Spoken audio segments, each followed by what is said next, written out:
சரி, ஏதோ உங்களை ரொம்ப தொல்லை பண்றேன்னு சொல்லிட்டே இருந்தாரு. படத்துல இருக்க மாதிரியே தொல்லை பண்றேன். என்ன அப்படி தொல்லை பண்ணீங்க?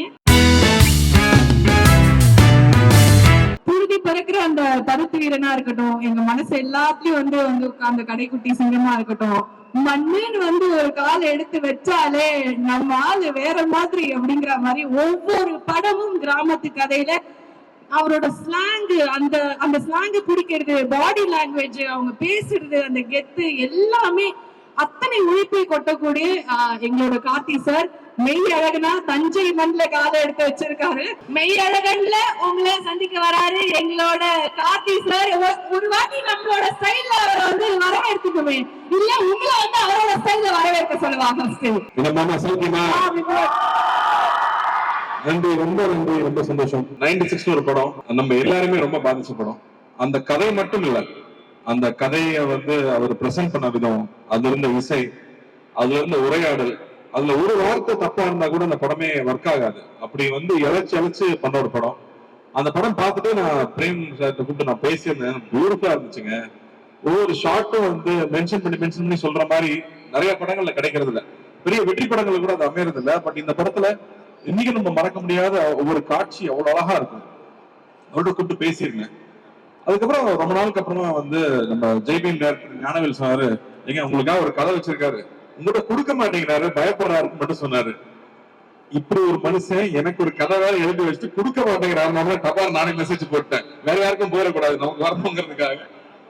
சோ அவரு மெசேஜ் பண்ணி சொன்னேன், நம்ம மீட் பண்ணலாமா, எனக்கு இந்த கதை இருந்தா கொடுங்கன்னு சொன்னேன். அவர் ஒரு புக்கு கொண்டு வந்தாரு. இந்த புக்கு மட்டும் நீங்க படிச்சிருங்க அப்படின்னு சொன்னாரு. சரிங்க என்ன, இப்ப நடுவில் நீங்க வேற எதுவும் படம் பண்ணலையா? 96 முடிச்சுட்டு 6 வருஷம் படம் பண்ணலைங்க இந்த மனுஷன். எப்படி உங்க ஃப்ரெண்ட்ஸ் விட்டு வச்சாங்கன்னு தெரியல, அவரை இல்ல ப்ரொடியூசர்ஸ் தான் எப்படி விட்டு வச்சாங்கன்னு தெரியல. பட் அதுதான் பிரேம். ஒரு படம் புகழ் பின்னாடி ஓடுற ஆள் இல்ல, அந்த ஆர்ட்டுக்காகவும் அந்த எழுத்துக்காகவும் மட்டுமே இருக்கிற ஒரு அபூர்வ சில மனிதர்கள் இருப்பாங்களே, அந்த மாதிரி பொருட்காட்சியில வைக்கிற பீஸ் இவரு. அப்படி ஒரு ஆள் ஒரு அழகான ஒரு ஸ்கிரிப்ட் கொண்டு கொடுத்தாரு. ஸ்கிரிப்ட் படிச்சேன். படிக்கிறதுக்கு ஒரு 3 மாசம் ஆயிடுச்சு. ஏன்னா அப்புறம் கண்டினியூஸா ஷூட்டிங்ல இருந்தேன். அந்த புக்கை படிக்கும் போதே ஒரு 6 இடத்துலயாவது கண்ணில் தண்ணி போயிட்டே இருக்கு. ஐயோ பேப்பர் நனைஞ்சிருச்சேன்னு சொல்லி நான் திருப்பிட்டு இருக்கேன். படிச்சு முடிச்சுட்டு எனக்கு அந்த அந்த புக்கை பத்தி என்ன சொல்றதுனே தெரியல. ஏன்னா மனசுக்குள்ள சக்தி சொன்ன மாதிரி அவ்வளவு உணர்ச்சிகளை கொண்டு வருது. நான் தேங்க்ஃபுல்லி நாங்க ஃபர்ஸ்ட் ஜெனரேஷன் தான். நான் அப்பா அம்மா கிராமத்துல இருந்து வந்தவங்க. நான் சென்னையில படிச்சிருக்கேன். பட் என்னோட ஹாலிடேஸ் ஃபுல்லா கிராமத்துல தான் இருக்கும். இந்த படம் இந்த புக்கு படிக்கும் போது எனக்கு இருந்த உணர்வு என்னன்னா, இது தமிழ்நாடு, இது நம்மளது இல்ல, இதுதான் நாம இல்ல அப்படிங்கிற ஒரு உணர்வு வந்துட்டே இருந்துச்சு. அது கரெக்டா கோவிடுக்கு அப்புறம், அது இந்த படம் கூட இந்த புக்கு கூட கோவிட்ல எழுதின புக்குன்னு தான் நினைக்கிறேன். ஏன்னா கோவிட் அந்த பீரியட் நம்ம எல்லாருமே யோசிக்க வச்சிருக்கு. நம்ம எங்க போயிட்டு இருக்கோம், நம்ம அப்பா அம்மா என்ன இருக்காங்க, அப்பா அம்மா கிட்ட பேசுறோமா, அண்ணன் தம்பி கூட பேசுறோமா, நம்ம சொந்தக்காரங்க கூட பேசுறோமா, நம்ம ஊருக்கு போறோமா, நம்ம குலதெய்வம் கோயிலுக்கு போறோமா, அந்த தேடல் எல்லாருக்கும் இருந்துட்டே இருக்கு. நான் இப்போ சென்னையில ஒரு தீபாவளி பொங்கல்னா சென்னை காலி, இங்க யாருமே இருக்கிறது இல்ல. டோல்கேட்ல போய் நின்னோம்னா அத்தனை வண்டி நிக்குது, எல்லாரும் ஊருக்கு தான் போயிட்டு இருக்காங்க. எல்லாருக்குமே ஒரு தேடல் இருக்கு. நம்மளுடைய ரூட்ஸ் என்னவோ அதை விட்டுறக்கூடாதுங்கிற தேடல் இருக்கு. அதை மிக கச்சிதமா கேப்சுலேட் பண்ற படமா நான் மேலகன் பாக்குறேன். அதுக்கப்புறம் எங்க அண்ணன் மேட்ரு இருக்கிறேன். அவர் என்னமோ என்ன அண்ணன்ட்ட வரசாமி சார் என்ன நினைச்சிட்டு இருக்கீங்க நீங்க சார்? அதுல வேற இவ்வளவு பிரஸ் இருக்காங்க, கையெல்லாம் வச்சு மிரட்டுறாரு. ரொம்ப ஓவரா போயிட்டு இருக்கு, பயமா இருக்கு. எனக்கு கைதி ஒரு பயங்கரமான எக்ஸ்பீரியன்ஸ். ஏன்னா ஃபுல்லா நைட்லயே ஷூட் பண்ணோம். ஃபுல் நைட் ஷூட்டிங்க. லோகேஷ் கொண்டு எடுத்துருவான், டெய்லி ஃபைட் வேற. இந்த படத்துல மறுபடியும் ஃபுல் நைட் ஷூட்டிங். ஆனா நல்லபடியா ஒரு ஃபைட் கிடையாது படத்துல. அதனால ஃபைட்ல எதிர்பார்த்து வந்துடாதீங்க. ஆனால் அந்த ஒவ்வொரு நைட்லயும் அருண்சாமி சார் கூட உட்காந்து நாங்க பேசிட்டு இருந்த விஷயங்கள் ஆகட்டும், ஏன்னா அவரே பேசிட்டு இருந்தாரு, நான் கேட்டு இருந்தேன்னு சொன்னா அவர் கோவப்படுவாரு. நாங்க 2 பேரும் சேர்ந்து பேசிட்டு இருந்தோம். அதுல எழுத்துற ஒரு விஷயமும் மிஸ் ஆகாம கொண்டு சேர்த்துட்டோம்னாலே போதும், அதான் பெரிய விஷயம்னாரு. சோ நான் அருண்சாமி சார் நாங்க பேசும்போது இந்த சீன்ல இருக்கிற இந்த அழகு குறையாம நம்ம என்ன பண்ணிட முடியும், அதை ஒரு சின்ன பெசகு கூட மிஸ் பண்ணிடாம கொண்டு சேர்க்கணும் அப்படிங்கறத ஐ திங்க் எங்களோட கான்வர்சேஷன் மோஸ்டா அதை பத்தியே இருக்கும். அண்ட் இன்னொரு விஷயம் அருண்சாமி சார் சொன்னது ரொம்ப ஆச்சரியமா இருந்தது. அவர் ஒரு வில்லேஜ் பாய் அப்படிங்கிறாரு. அவர் வில்லேஜ் பாய் மாதிரியா இருக்காரு, யாரும் ஒத்துக்க முடியாது. நான் இன்ன வரைக்கும் ஒத்துக்கல. ஆனா அவருக்கு அவ்வளவு ஒரு கனெக்ட் இருக்கு, அவ்வளவு ஒரு மெமரிஸ் இருக்கு. தஞ்சாவூர்ல போய் அங்கேயே இருந்து அந்த படம் ஃபுல்லா நாங்க ஷூட் பண்ணது. அந்த ஃபர்ஸ்ட் டே வந்து நான் கேட்டுட்டு இருந்தேன், எங்க தஞ்சாவூருக்குன்னு ஸ்லாங் இருக்கா அப்படின்னு கேட்டுட்டு இருந்தேன். இல்லைங்க, சுத்தமான தமிழ்ல தஞ்சாவூர்ல பேசுறதா சுத்தமான தமிழ். மத்த எல்லா ஊர்லயும் ஆக்சென்ட் இருக்கும், பட் சுத்தமா கிளீனா இருக்குன்னு தஞ்சாவூர் தான் சொன்னாரு. அப்ப அங்க ஒரு தமிழ் டீச்சர் ஒருத்தங்க இருந்தாங்க, அவங்க போயிட்டு விட்டாங்க. அவங்க வாப்பா அப்படின்னாங்க. ஓ, இதுதான் தஞ்சாவூரா? நான் அப்பவே புரிஞ்சுக்கிட்டேன் நானு.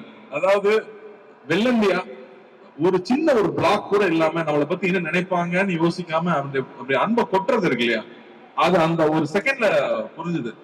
அதை பிடிச்சிட்டு தான் படம் ஃபுல்லா நான் டிராவல் ஆனேன்னு சொல்லலாம். அண்ட் 27th இந்த படம் வரப்போகுது. It will be another special film. 96 எந்த அளவுக்கு ஸ்பெஷல் ஃபில்மோ அந்த அளவுக்கு இந்த படமும் ஒரு ரொம்ப ரொம்ப ஸ்பெஷல் ஃபில்மா இருக்கும் நான் நம்புறேன். என்ன மாமா சௌக்கியமாவா நாங்க கேட்டுட்டோம்.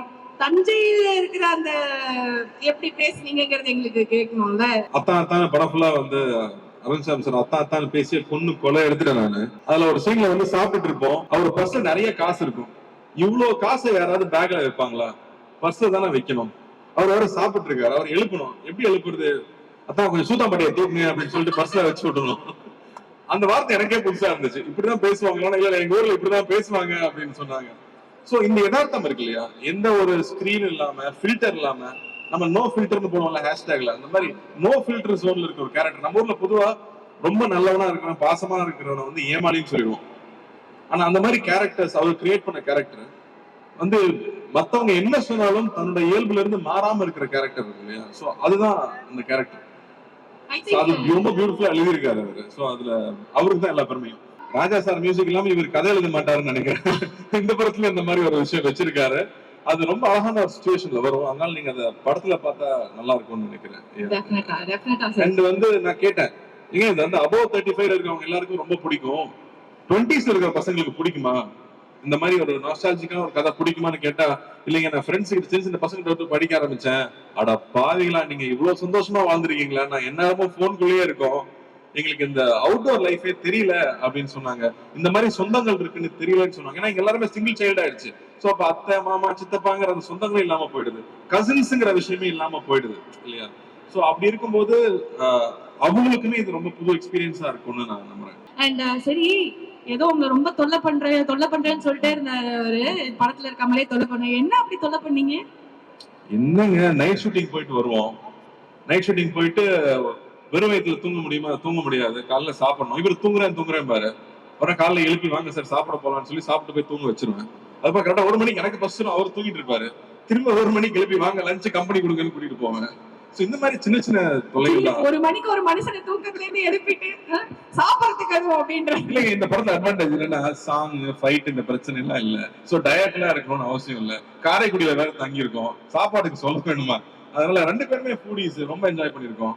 மகி சொல்லிட்டு இருந்தாரு இல்லையா, திண்டுக்கல்ல ஒரு ரெஸ்டாரண்ட் கூட்டிட்டு போனாரு, பேர் சொல்லலாம் இல்ல சார், பொன்ராம். காலையில 8 மணிக்கு பிரியாணி சாப்பிட்டுருக்கீங்களா? காலையில 8 மணிக்கு பிரியாணி, அதாவது தம் திறந்த உடனே சார் கூட்டிட்டு போய் வாங்கி கொடுத்தாரு. நன்றி சார். நல்லா சாப்பிட்டுருக்கீங்க. நாங்க சந்தோஷமா வேலை செஞ்சா மக்கள் சந்தோஷமா படம் பார்க்க முடியும். அதனால நாங்க ரொம்ப ஹாப்பியாவே இருந்திருக்கோம். ஆனா நீங்க பிரியாணி சாப்பிடுற அழகா நாங்க தான் அவ்வளவு பார்த்து ரசிச்சிருக்கோமே சார். அது 8 மணிக்கு பார்த்தா நல்லாதான் இருக்கும். என்ன அழகா இருக்கு இது பாக்க அப்படிங்கிற மாதிரி இருக்கு எனக்கு இங்க இருந்து பாக்க. கீழே நிறைய ஆக்ஷன்லயே சொல்லிட்டு இருந்தாங்க சார், நிறைய கம்ப்ளைண்ட்ஸ் இருக்க போறது சார். இல்ல சார், எனக்கு ஒரு கடைசியில பேசுறாரு, அம்மா சொல்லிட்டு போயிடலாம், அதுக்காக நான் வந்து அதனாலதான் உங்களை வந்து நான் பாருங்க மேல கூப்பிட்டேன். கடைசியா அப்படி முடிக்க விட மாட்டோம், உங்களுக்கு தரப்ப சொல்லிடணும் அப்படின்னு. அவர் சொல்றதே பெட்டர் நினைக்கிறேன். என்ன சார் இப்படி சொல்லிட்டீங்க. But it is so good to see both of you on screen. அது ஒரு மாதிரி ஒரு கலாட்டாவும் ஒரு மாதிரி அழகா, இந்த கெமிஸ்ட்ரி எல்லாம் ரொம்ப ஓவர் யூஸ் ஆயிடுச்சு சார். அதை எப்படி சொல்றேன்னு தெரியல. ஒரு அழகியோன்யமா, ஒரு அன்பா, ஒரு பாசப்பிணப்போ, ஒரு அந்த மாதிரி ஒரு குடும்பத்து கதையில பார்க்கும்போது அவ்வளவு அழகா இருக்கு. It was brilliant to watch you on screen and I'm sure இது ஒரு பெரிய திருவிழாவா எங்க எல்லாருக்குமே வந்து இருக்க போகுது. So மெய்யழகன் டீம் வந்து மேடைக்கு அழைக்கிறோம். Please join us on stage for a photo opportunity. Karthi sir, thank you. 2 பேரும் சேர்ந்து ஒரு வாட்டி கை காட்டினீங்கன்னா எப்படி இருக்கும் அப்படிங்கிற மாதிரி எனக்கு ஒரு ஃபீலிங்.